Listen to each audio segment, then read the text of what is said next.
Hello everybody, welcome back to the Godot tutorial channel.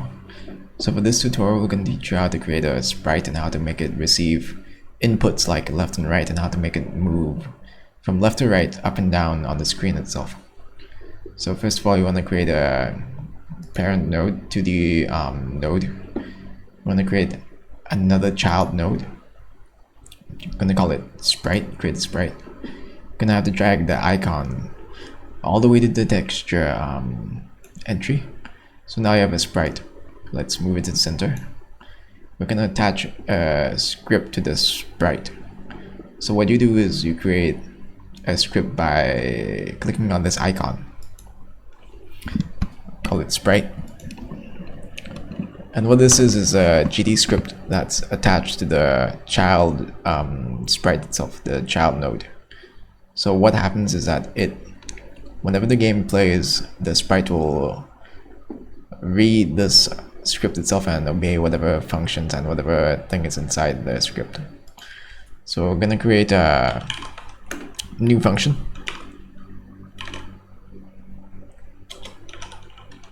called process delta. So what this does is that it processes the sprite child object whenever the engine calls on the script, like every single frame. So we're gonna see if we have a player input.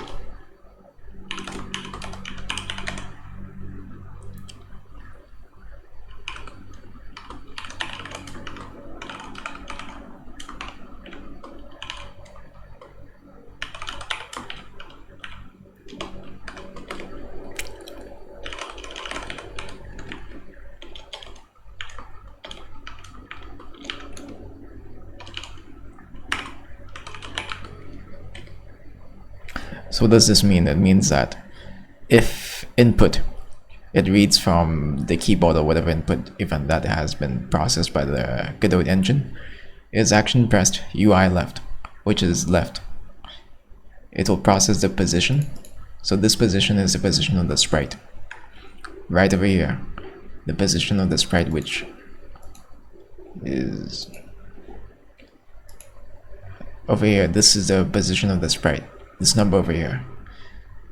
So what we see is that if you press left, the position of the sprite will move by 10 units to the left, multiplied by delta.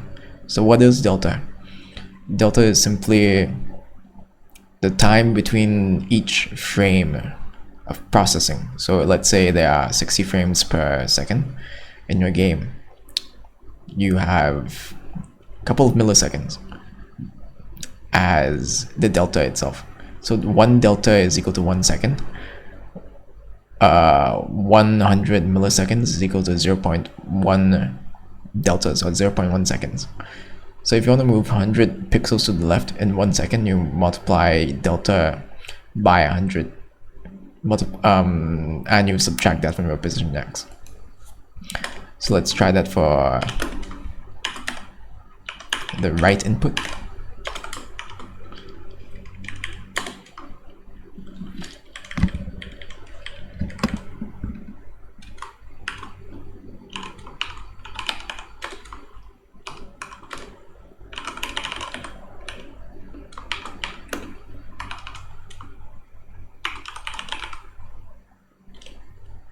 And okay, we save the script as, let's save it as Sprite Scene as well as Sprite Script. And let's see what happens. Let's press F5. Let's select Sprite Scene as our main scene.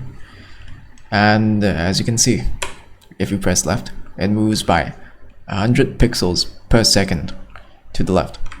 If you press right, it moves by 100 pixels to the right. So the delta is simply an adjustment, so that let's say you play it on a different computer, it might have a different FPS. It will still move 100 pixels to the left or 100 pixels to the right. And there you have it, your first basic simple game. And let's try to add more sprites. So press Ctrl D to copy the sprite, and we can move it around. So you have made multiple copies now. So what I want to show you is that unlike Python, GD script will allow you to process multiple occasions of the input. So let's say, let's run the game. Let's press left and let's press right. What you're seeing is that all of the 4 scripts itself is being processed at the same time. So the inputs are happening on an event level basis as compared to sequentially. So this allows for more dynamic environments inside the game engine like Godot if you are new to Godot. And there you have it. That concludes our tutorial on sprites as well as on creating movements for sprites. And thank you for your time.